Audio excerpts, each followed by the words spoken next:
का वेस्ट बंगाल का कैंसिल हो गया है, परमिशन नहीं मिला, तो क्या कहें?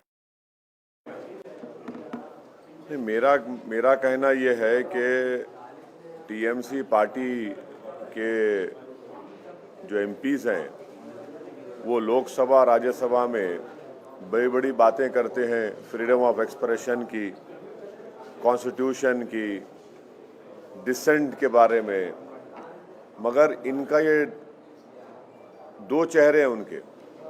एक दिल्ली में एक बात करते हैं और बंगाल में उसके ऑपोजिट काम करते हैं लोग। अगर मैं पब्लिक मीटिंग करना चाह रहा हूं तो आप क्यों इजाजत नहीं देते मेरे को? और हम इलेक्शन कमीशन ऑफ इंडिया से भी ये बताएंगे कि जहां पर हमारी पब्लिक मीटिंग होने वाली थी वहां का जो पुलिस के जितने ऑफिशियल्स हैं उनको election commission code of conduct आने के बाद उनका इमीडिएटली ट्रांसफर करना, इसलिए कि वो अगर रहेंगे ड्यूटी पे। अभी हमारे को इलेक्शन का कोड ऑफ कंडक्ट नहीं आया, उससे पहले हमको पब्लिक मीटिंग का परमिशन नहीं दे रहे आप, तो कैसे इलेक्शन फ्री एंड फेयर होगा? और नरेंद्र मोदी की सभा हो सकती है, अमित शाह की सभा हो सकती है, नड्डा की सभा हो सकती है, कांग्रेस की हो सकती है, सीपीएम की हो सकती है, दूसरे फॉरवर्ड ब्लॉक के पार्टीज की हो सकती है, टीएमसी हम क्यों नहीं कर सकते? भाई हम पब्लिक मीटिंग करेंगे, ठीक है, पब्लिक नहीं आएगी मगर मेरा राइट तो है ना। तो इससे साफ जाहिर हो गया कि ये जो सेकुलर लिबरल किस्म के जो लोग हैं जो टीएमसी के ताल्लुक से दिल्ली में इन एमपीज की स्पीच सुनकर बड़ा थालियां मारते हैं, उनको सोचना पड़ेगा। भाई लोकसभा में तो आप बड़ा, राज्यसभा में बड़ा बोलते हैं dissent, freedom of expression, Tagore को कोट करते आप, और आपकी सरकार तो वेस्ट बंगाल में हमको एक पब्लिक मीटिंग का परमिशन नहीं थी, पूरा एप्लीकेशंस इन ऑर्डर थे, आप नहीं देते। तो इससे साफ जाहिर हो रहा कि इनका ये डबल स्पीक है, ये इनकी हिपोक्रेसी है। यकीनन हम टीएमसी, बीजेपी, सीपीएम, कांग्रेस सबके खिलाफ बोलेंगे हम।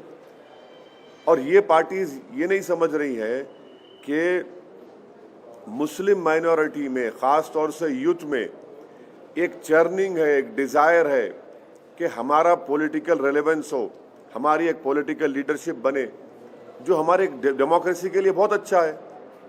हमारी डेमोक्रेसी मजबूत होगी अगर यूथ अगर आकर डेमोक्रेसी में पार्टिसिपेट करेगा, तो उसके लिए बहुत अच्छा होगा। ये अनफॉर्चुनेट है कि टीएमसी गवर्नमेंट हमारे को परमिशन नहीं दे रही है, बड़ा अनफॉर्चुनेट है ये। इलेक्शन हम जीतेंगे हारेंगे, आप जीतेंगे तो लगा हुआ है, मगर हमारा व्यू पॉइंट रखने के आप हमारे को नहीं दे रहे इजाजत। ये कौन सी डेमोक्रेसी की फिर बात कर रहे हैं आप? हमको तो मौका मिलना चाहिए ना हमारी बात रखने का। मैं गुजरात में जाकर Narendra Modi, prime minister, Amit Shah, BJP आर के खिलाफ बोल सकता हूं, तो बंगाल में नहीं जा सकता मैं? नहीं, सवाल देखिए, वो सवाल वो नहीं है, एक लार्जर क्वेश्चन रेस कर रहा हूं मैं। लार्जर क्वेश्चन ये है कि डेमोक्रेसी में मुझे अपनी बात रखने का पूरा इख्तियार हासिल है, संविधान मेरे को दिया है। आप कैसा रोकेंगे उसको? किस बात पे रोकेंगे मेरे को आप? हमारा हर एप्लीकेशन, हर चीज उनको हम लिख कर दिए, पूरा इन ऑर्डर है, आप देते नहीं परमिशन। फिर टीएमसी क्यों रोती दिल्ली को आकर? फिर टीएमसी को रोने की क्या जरूरत है? फिर हमारे को मौका दीजिए, हमारे को परमिशन दीजिए। और वो पुलिस ऑफिसर्स अगर रहेंगे इलेक्शन कैंपेन के दौरान में, तो वो तो फ्री एंड फेयर नहीं रहेंगे। सर, आपका जो गठबंधन की बातचीत चल रही थी, उसमें तमाम तरह के हर्डल्स आ गए। क्या आपको लगता है कि आपके जो अपोनेंट हैं उनकी साजिश है? देखिए, अब्बास सिद्दीकी साहब, जिनकी मैं बड़ी इज्जत करता हूं और करता रहूंगा, वो हैदराबाद को आए थे, अपने भाई नौशाद के साथ मेरे से मुलाकात किए। पीरजादा अब्बास सिद्दीकी साहब पीरजादा हैं एक बड़ी दरसगाह के, फुरफुर शरीफ के। फिर मैं जाकर फुरफुर शरीफ में वहाँ पर पीरजादा अब्बास सिद्दीकी साहब से, उनके भाई नौशाद साहब से मिला हूँ। वो बड़ी मोहब्बत से मुझसे पेश आए। मेरा जो बातचीत हुई वो अब्बास सिद्दीकी साहब के साथ हुई है। अब अब्बास सिद्दीकी साहब के भाई जो पार्टी के चेयरमैन हैं, उनकी पार्टी क्या फैसला लेगी ये मेरे को, मैं उसके बारे में नहीं बोल सकता हूं, मगर मेरी इज्जत जो अब्बास सिद्दीकी साहब के साथ है वो बराबर रहेगी। और उन्होंने कल एक स्टेटमेंट भी दिया है कि उनकी जो रिलीजियस जो ऑर्गेनाइजेशन है वो MIM पार्टी का सपोर्ट करेगी। सर क्या उसमें क्लैरिटी चाहिए सर? कंफ्यूजन है, एक तरफ आप बोल रहे हैं आपकी बात अब्बास सिद्दीकी के साथ चल रही है, दूसरी तरफ नौशाद साहब उनकी पार्टी अलग है, तो एक क्लैरिटी चाहिए कि क्या अब्बास सिद्दीकी साहब ने आपको प्रॉमिस किया है कि जो आप लड़ेंगे आपके साथ आपको सीट देंगे या उनका दोनों का टाई अप होगा? नहीं, कल का जो उनका स्टेटमेंट है जो पब्लिकली अवेलेबल है, जिसमें पीरजादा अब्बास सिद्दीकी साहब ये बोले हैं कि MIM पार्टी का वो सपोर्ट करेंगे, वो उनके लोगों को भी बोलेंगे, वो ऑन रिकॉर्ड उस बात को कहे हैं।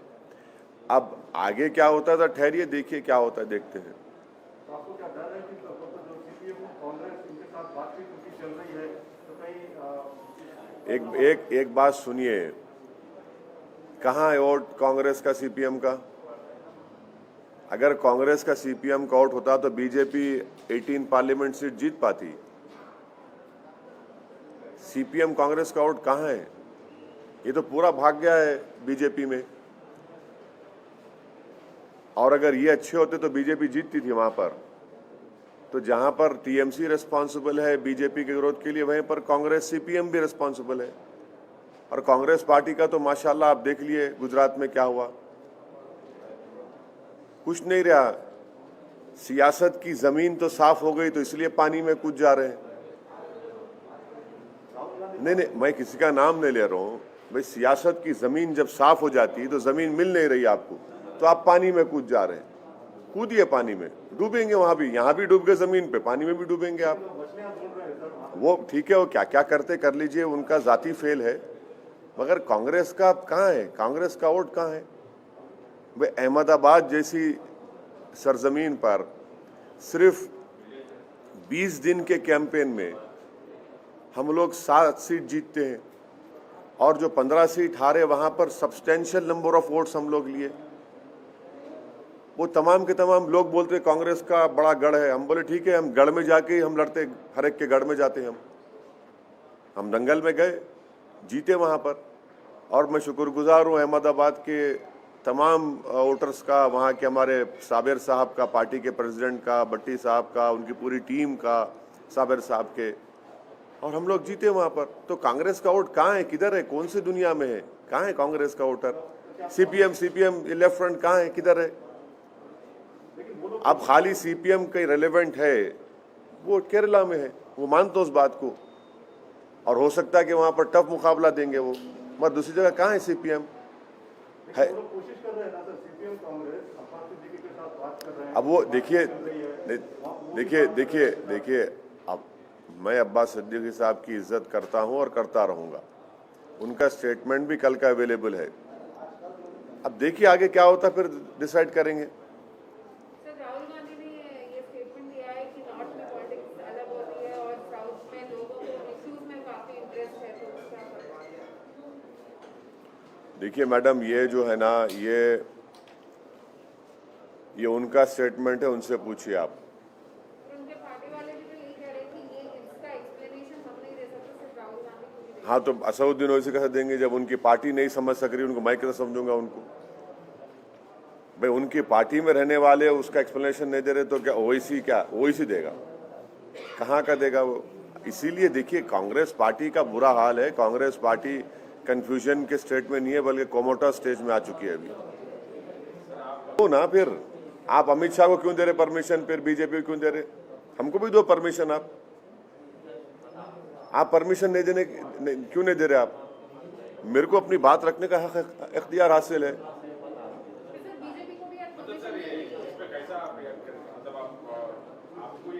नहीं, एक बात सुनिए, अगर मैं अपनी बात नहीं रख सकता हूँ डेमोक्रेसी में, मेरे को इख्तियार हासिल है, मैं अपोज करूंगा, सबको अपोज करूंगा। मैं TMC को करूंगा, बीजेपी को करूंगा, CPM को करूंगा, कांग्रेस को करूंगा। I will definitely go, but the question that has been asked to me is about the not giving of permission to MIM party to hold a public meeting in Mitiya Burj. ये जब गोधरा हो रहा था ममता बनर्जी कहाँ बैठे थे? जब गुजरात में फसाद हुआ ममता बनर्जी कहाँ बैठे थे? 18 सीट लोकसभा बीजेपी जीती, मैं लड़ा भी नहीं, मैं जिम्मेदार हूं। देखिए लार्जर क्वेश्चन क्या है कि आपको कैसा राइट है, आप रोक कैसा सकते हैं मेरे को? आप वहां पे 144 भी नहीं है, वहां पे कोई गड़बड़ नहीं है, वहां पे सब पार्टीज के रैलीज हो रहे, लेफ्ट की रैलीज हो रही, कांग्रेस के हो रहे, बीजेपी का हो रहा, टीएमसी का हो रहा, मेरा क्यों नहीं हो सकता भाई, मेरी पार्टी का? बीजेपी को आज परमिशन नहीं मिली है रैली करने की, और वो लोग कह रहे हैं कि वो कोर्ट जाएंगे। खैर वो बीजेपी की तरफ से बोलेंगे, मैं कैसे बोलूंगा? सर गुजरात में जीतना आपके लिए कितना पार्टी के लिए कितना इम्पोर्टेंट है, क्योंकि 15 दिन का कैंपेन किए, तो क्या उम्मीद की किरण नजर आती है गुजरात में? अरे भाई यहाँ म्यूनसिपल इलेक्शन हुआ तो होम मिनिस्टर आ गए, पूरे यूनियन मिनिस्टर आकर कैंपेन करे, मैं नहीं जा सकता हूँ क्या? जाना चाहिए ना। डेमोक्रेसी को मजबूत करना है, पार्टी को मजबूत करना है, और कम टाइम में ये बहुत अच्छा वर्डिक्ट है। यकीनन हमसे थोड़े बहुत अनइंटेंशनल गलतियां भी हुई, वहाँ पर ऑर्गेनाइजेशन नहीं था बिल्कुल। अब इस पे वर्क करेंगे। इसको हमारे जो कॉर्पोरेटर्स जीते, मैं उनसे मीटिंग किया, जो हारे उनसे मीटिंग किया, उनको बोला कि भाई आप जीत हार तो लगी हुई है, काम करिए, ऑर्गेनाइजेशन को मजबूत करिए, पब्लिक के इश्यूज को सॉल्व करिए, और आप डिफरेंस दिखाइए MIM के कॉर्पोरेटर्स में और कांग्रेस के कॉर्पोरेटर्स में, पॉजिटिव तरीके से डिफरेंस दिखाइए, और हम लोग आगे बढ़ते रहेंगे। हमारा वहाँ पे छोटू भाई वसावा के भारतीय ट्राइबल पार्टी से अलायंस है, वो कंटिन्यू रहेगा, उससे भी हमको बहुत फायदा हुआ, और आगे जाएंगे। हम असेंबली के इलेक्शन तक जाएंगे, असेंबली इलेक्शन भी लड़ेंगे छोटू भाई वसावा की पार्टी के साथ, और आप देखेंगे कि ये और हम लोग स्ट्रेंथन होंगे वहाँ पर। 28 तारीख को भी इलेक्शन है, मोडासा में हमारे कैंडिडेट है, भरूच में है, गोधरा में है, और मुझे उम्मीद है कि इंशाल्लाह वहाँ की आवाम मजलिस इत्तेहादुल मुस्लिमीन की ना सिर्फ तायीद करेगी, बल्कि अपने दुआओं से वहाँ पे अपने वोट के जरिए से हमारे पार्टी को कामयाब भी करेंगे वहाँ पर। कांग्रेस का जो वोट बैंक था, तो आप समझते हैं कि वो जो है MIM लेने में कामयाब हुई गुजरात में? देखिए वहाँ पर एक बहुत बड़ा पॉलिटिकल वैक्यूम है, और मुझे यकीन है कि MIM और छोटू भाई वसावा साहब की BTV पार्टी की उनकी लीडरशिप में हम उस वैक्यूम को फिल करने की कोशिश करेंगे।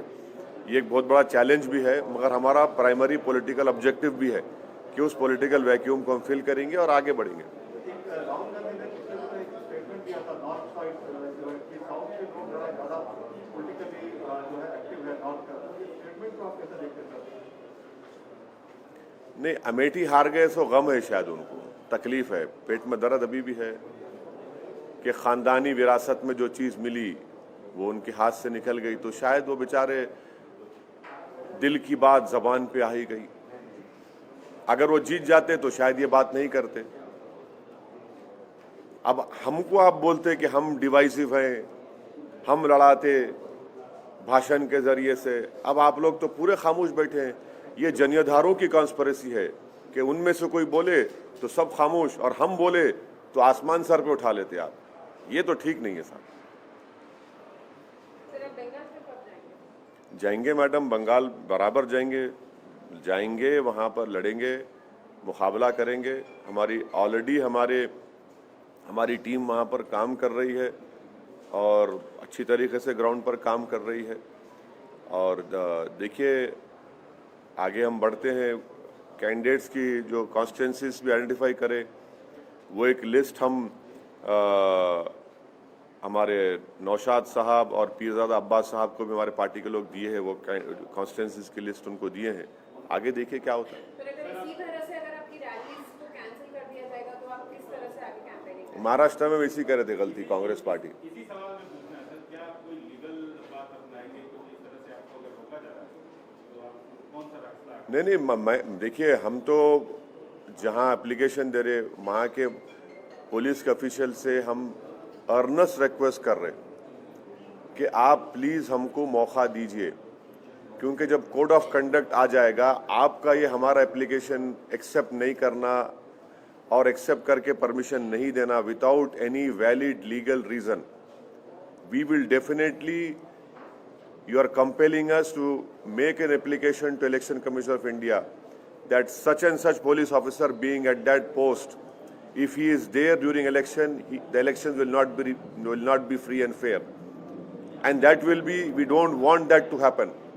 We want the local police administration to give us permission.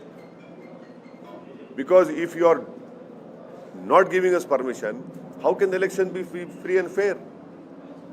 That is for the Election Commission to look into. कुछ वजह नहीं, खाली पिलर टू पोस्ट फिराते हमारे को, वहाँ चले जाइए, आपका परमिशन हो गया, उधर जाइए। हम बोले भाई कागज तो दे दो हमारे को, अच्छा रिजेक्ट कर दो, आप नहीं दिए सो, वो भी नहीं करते। हम कल स्पीकर्स लगा रहे थे वेन्यू पर, आके पुलिस रुका दी, लेके चले गए।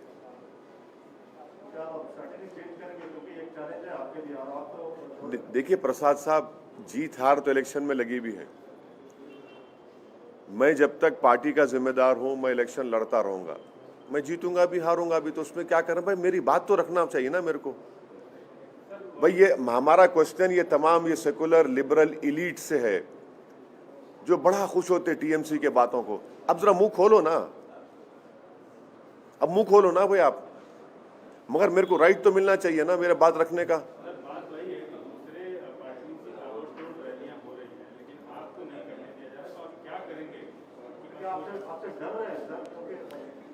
अरे भाई डर रहे हैं या नहीं डर रहे हैं, सवाल वो नहीं है। सवाल ये है कि क्या ये डेमोक्रेसी के लिए अच्छा है? क्या हमेशा कोई पावर में रहने वाला है क्या? महाराष्ट्र में ऐसे ही कांग्रेस करती थी मेरे को, यूपी में भी अखिलेश यादव ऐसा ही करते थे मेरे को। आज कहां है महाराष्ट्र में कांग्रेस? नंबर 1 की पार्टी नंबर 3 हो गई। नंबर 1 की पार्टी थी महाराष्ट्र में, नंबर 3 हो गई आज। अखिलेश यादव ऐसे ही करते थे। हम जब 1 महीना 20 दिन 1 महीना पहले आजमगढ़ गया मैं, तो उसी टाइम पे मैं और अखिलेश यादव एक ही वक्त पे लैंड किए। तो ये ठीक नहीं है ना। देखिए, what goes around comes around, power is not eternal. कोई ये नहीं बोल सकता कि मैं 100 साल तक प्रधानमंत्री रहूंगा या मुख्यमंत्री रहूंगा। सबको जाना है इस दिन। जनता है, जनता बादशाह है। बड़े बड़ों को मट्ठी चका दी जनता, इंदिरा गांधी को निकाल दी, राजीव गांधी को निकाल दी। ये जनता बड़े बड़े अटल बिहारी वाजपेयी को हरा दी। तो ये समझना चाहिए, ये डेमोक्रेसी में अगर ये लग रहा है कि कोई अपने स्टेट के पावर से या अपने एग्जीक्यूटिव पावर से सबको नहीं दबा सकते आप, नहीं दबा सकते आप। ये कहीं ना कहीं गिरेंगे वो लोग। ऑर्गेनाइजेशन स्ट्रेंथ, पब्लिक में रैपो, पब्लिक में पॉपुलैरिटी बहुत अच्छा है। ये इनर मोस्ट डिजायर है बंगाल में, स्पेशली मुस्लिम माइनॉरिटी में, यूथ में, कि हमारी आवाज़, हमारी पहचान, हमारी ताकत दिखना है। क्योंकि वो देख चुके हैं कि सीपीए लेफ्ट फ्रंट का 25 साल का उनका टेन्योर था, कुछ नहीं करे। टीएमसी भी है, उससे पहले कांग्रेस भी थी। तो वो लोग एक वायबल पॉलिटिकल अल्टरनेटिव देख रहे हैं। क्योंकि 18 सीट जब बीजेपी जीती, ये सब दिख रहा उनको कि भाई फिर हमारे वोट की वैल्यू क्या है। और फिर सोशो एजुकेशनल इकोनॉमिक स्टेटस जो मुस्लिम माइनॉरिटी का है, उस पर भी उनको तकलीफ है। तो ये समझ नहीं पा रहे हैं लोग।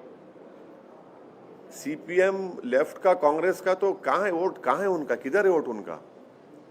उनका वोट है ही नहीं। एक खंडेर खड़ा है जो देख के वो सोचे हाँ एक जमाने बड़ी आलीशान इमारत थी। वही हाल है उनका, सीपीएम का, कांग्रेस का वहां पर।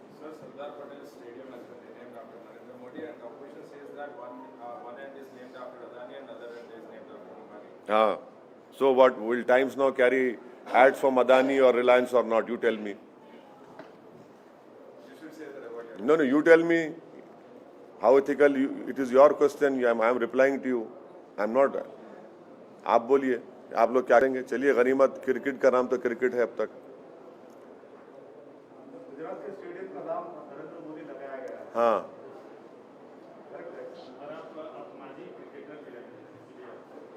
नहीं, ये डे एंड नाइट मैच हो रहा है ना। डे एंड नाइट मैच में ऐसा ही होता।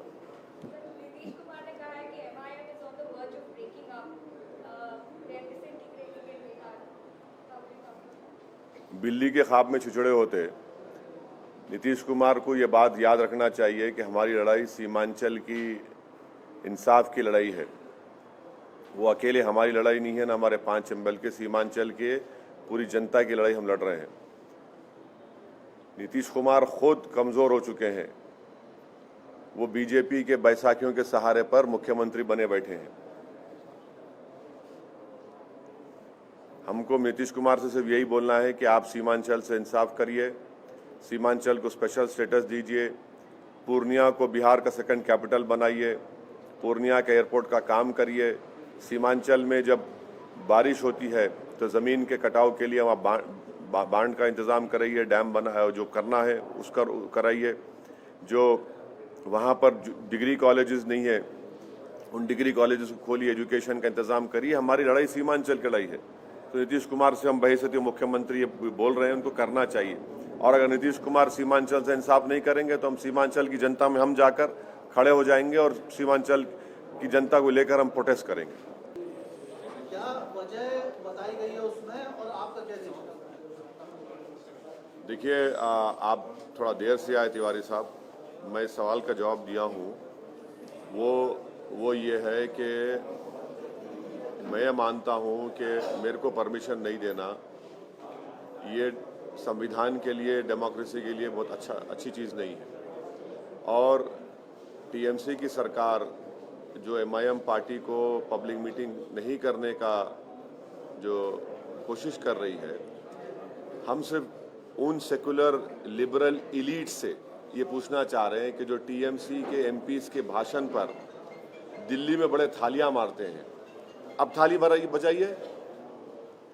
जो दिल्ली में टीएमसी के एमपीज लोकसभा में, राज्यसभा में बैठकर संविधान की, डिसेंट की, फ्रीडम ऑफ एक्सप्रेशन की, रविंद्रनाथ टैगोर को कोट करते हैं, आज उन्हीं की सरकार तो उल्टा काम करती है। मुझे अपनी बात रखने का इख्तियार क्यों नहीं है? जब अमित शाह, नरेंद्र मोदी प्रधानमंत्री, सीपीएम के, लेफ्ट फ्रंट के, कांग्रेस के सब लोग सभाएं कर, हम क्यों नहीं कर सकते? यकीनन हम बराबर टीएमसी के खिलाफ बोलेंगे, बीजेपी के खिलाफ सख्ती से बोलेंगे, कांग्रेस लेफ्ट के खिलाफ बोलेंगे। हमको बोलने का इख्तियार है। और वहां पर कोई 144 नहीं है, कोई लॉ एंड ऑर्डर का प्रॉब्लम नहीं है। हर चीज हम लोग राइटिंग में लिख कर दिए। हमको खाली भगा रहे, यहां से आओ, वहां से यहाँ भगा रहे आप। ये मजाक बना के रखे। और मैं बड़ा पूरी ह्यूमिलिटी के साथ उन पुलिस के ऑफिसरों से रिक्वेस्ट कर रहा हूं कि ऐसा मत करिए। आप ऐसा करेंगे तो कल कोड ऑफ कंडक्ट आएगा तो हम लिख कर देंगे इलेक्शन कमीशन ऑफ इंडिया को कि अगर आप वहां पर रहेंगे तो इलेक्शन फ्री एंड फेयर नहीं होंगे। हमारे को बोलने का इख्तियार हासिल है, हमको बोलना चाहिए, हम बोलेंगे। गुजरात में जाकर हम बीजेपी के खिलाफ, आरएसएस के खिलाफ, नरेंद्र मोदी के खिलाफ, अमित शाह के खिलाफ हम बोल सकते हैं और हम वहां जीते हमारे कॉर्पोरेटर्स। वहां पे कांग्रेस के खिलाफ हम बोले। यहां पर क्यों नहीं दे रहे हमको परमिशन? कौन किससे मिला हुआ है आपको तय कर ले, जनता तय कर ले कौन किससे मिला हुआ है बंगाल में।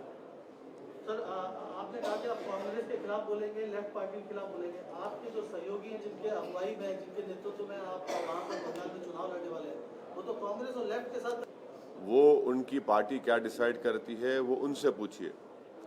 मैं अब्बास सिद्दीकी साहब की बेहद इज्जत करता हूँ और करता रहूँगा।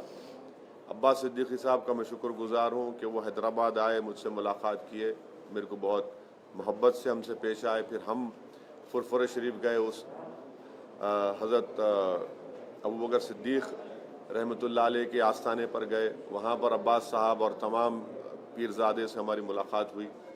मैं उनकी इज़्ज़त करता हूँ और करता रहूँगा। और अब्बास सिद्दीकी साहब ऑन रिकॉर्ड, उनका स्टेटमेंट है कल का कि जहाँ से एमआईएम पार्टी के कैंडिडेट जो कनेक्शन है वो उस तरह का नहीं रह गया है और वो जो है कहीं ना कहीं वो अलग अलग रास्ता अपना रहे हैं। आपको उन्होंने लूप में नहीं लिया हुआ है जो कांग्रेस और लेफ्ट के साथ जो बातचीत है उसमें? नहीं, देखिए, वो उनके भाई जनाब नौशाद, पीरजादा नौशाद साहब चेयरमैन हैं। इस सवाल का जवाब वो दे पाएंगे, मैं नहीं दे पाऊंगा। क्या आप उनके साथ अभी भी कोऑर्डिनेशन उस तरह से है जैसा पहले था या फिर स्थिति? नहीं, हमारी तरफ से तो उनको हम लिस्ट दिए। वो हमसे लिस्ट पूछे थे उनके भाई नौशाद, पीरजादा नौशाद साहब, कि कहाँ से आप कंटेस्ट करना चाहेंगे, तो हम तो लिस्ट दे चुके हैं उनको। अब उनकी पार्टी क्या डिसाइड करती है अलग बात है। मगर मेरा मानना ये है कि कांग्रेस पार्टी का सीपीएम का अगर वोट होता तो फिर बीजेपी इतने 18 सीट क्यों जीती। एम्पिरिकल एविडेंस है कि बीजेपी का जो वोट बढ़ा है बंगाल में वो तो टीएमसी का भी वोट लिए, सीपीएम का लेफ्ट फ्रंट का भी लिए, कांग्रेस का भी लिए।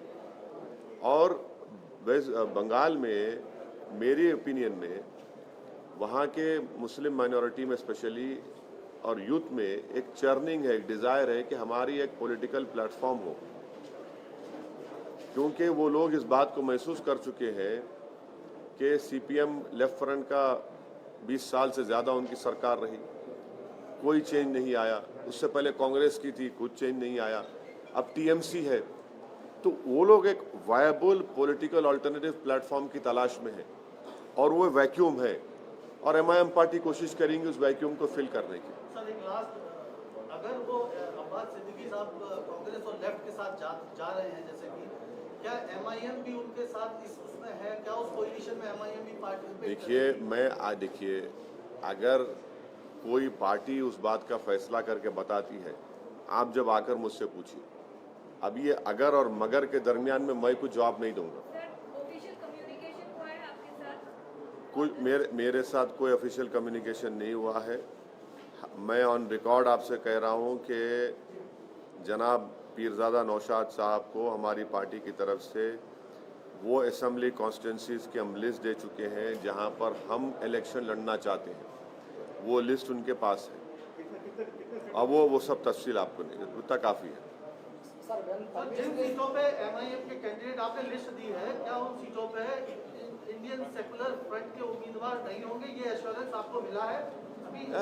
अरे भाई साहब, आप तो ऐसा चाह रहे हैं कि पूरे कैमरा लगाकर आपको पूरी मीटिंग का बोल दूं। आपको जो बोलना था बोल दिया हमें, अब ठहरिए ना, थोड़ा टाइम दीजिए, क्या होता है देखते हैं। Sir, when permission is denied, why don't you sit in Calcutta and fight against it? Why don't you reapply for permission? No, our party cadre is working on the ground. They are trying their level best. Let us see. We'll definitely go. Not going is not the issue. The larger question is, why are you not giving permission? And why do you talk in these flowery terms when you come to Delhi about dissent, democracy, freedom of expression? When you don't allow, you allow Amit Shah to hold a public rally. You allow BJP to hold public rallies, Congress and left to hold rallies, but not to MIM. Why? This raises a big question mark about their approach. While there is an uncertainty over it. Madam, we have gone over there to what? To do politics, to serve the people. We'll continue to do that. Sir Madhya Pradesh में भी आप ऐसी खबरें आ रही कि मध्य प्रदेश में भी चुनाव की लड़ने की उसकी लोकल बॉडी। हाँ लड़ेंगे, क्यों नहीं लड़ेंगे? लड़ना चाहिए, लड़ेंगे भाई, क्यों नहीं लड़ेंगे? लड़ेंगे। हाँ, अब ये सब बातें मेरे से क्यों पूछ रहे भैया? सर एक लास्ट, आप शौकत जी के यहाँ पे जो शादी के कार्यक्रम में गए थे, हाँ। उसमें आपकी मुलाकात शिवपाल यादव से हुई। साथ में बैठ के खाना भी खाए, कुछ बताएंगे कि क्या साथ में बैठ के खाना भी खाए। शौकत की बेटी की शादी थी, खुशी का मौका था। उसमें आगे कुछ क्या किसी? हाँ जरूर, ये शिवपाल यादव ये खुशी के मौके आगे बढ़ते रहेंगे, उसमें क्या बात है? बुरी शिवपाल यादव के साथ क्या? मुलाकात करेंगे जाकर, बिल्कुल साथ रहेंगे, क्यों नहीं, क्या बात है उसमें? और आजम खान भी आपके साथ आते हैं? भाई आजम खान साहब तो अभी वो परेशान है, अल्लाह उनकी परेशानियों को कम कर दे, अल्लाह उनकी तकालीफ से उनको छुटकारा दिला दे। वो अभी परेशान है, तो इस तरह का सवाल क्यों करते आप उनके बारे में?